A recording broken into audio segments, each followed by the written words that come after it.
காய் உறவுகளே, இப்போது பருப்பு பொடி எப்படி செய்கிறதுன்னு பார்க்கலாம் வாங்க. 100 கிராம் துவரம்பருப்பு எடுத்திருக்கேன். அதை நல்லா பொன்னிறமாக வறுத்த பிறகு வேறு ஒரு பிளேட்டுக்கு அதை ட்ரான்ஸ்ஃபர் பண்ணிடணும்.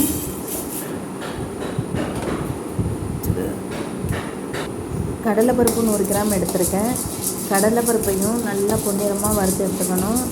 கடலைப்பருப்பு நல்லா பொன்னிறமாக வறுத்த பிறகு அதையும் வேறு ஒரு பிளேட்டுக்கு ட்ரான்ஸ்ஃபர் பண்ணிடணும்.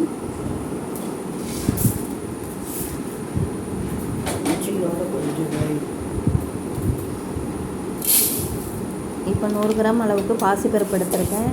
பாசிப்பருப்பையும் நல்லா பொன்னிறமாக வறுத்து வேறு ஒரு பிளேட்டுக்கு ட்ரான்ஸ்ஃபர் பண்ணிடணும். பொட்டுக்கடலை 100 கிராம் எடுத்திருக்கேன். பொட்டுக்கடலை ஏற்கனவே வறுத்த கடலை தான், அதை நான் லேசாக வறுத்தா போதும். அதையும் லேசாக வறுத்து எடுத்துக்கணும். அதோட 10 பல் பூண்டு எடுத்திருக்கேன். 10 பல் பூண்டு எடுத்து வறுத்துக்கணும். அதோட 5 வரமிளகாய், கொஞ்சோண்டு கருவேப்பிலை எடுத்து வறுத்து அதையும் வேறு ஒரு பிளேட்டுக்கு ட்ரான்ஸ்ஃபர் பண்ணிடணும். இப்போ வறுத்ததெல்லாம் நல்லா ஆற வச்சு ஒரு மிக்ஸி ஜாருக்கு மாற்றிக்கணும்.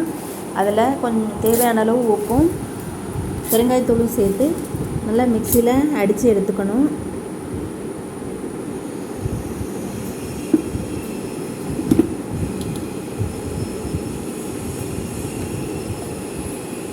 மிக்சியில் ரொம்ப நைஸாக அடிச்சிடக்கூடாது, கொரகொரப்பாக அடித்து எடுத்துக்கணும். இப்போ பாருங்கள், இதை நல்லா சாதத்தில் போட்டு நெய் ஊற்றி சாப்பிட்டா ரொம்ப அருமையாக இருக்கும். அதோட நல்லெண்ணெய் ஊற்றி சாப்பிட்டா ரொம்ப அருமையாக இருக்கும். எப்படி வேணுனாலும் சாப்பிடலாம். இதே போல் நீங்களும் செஞ்சு பாருங்கள்.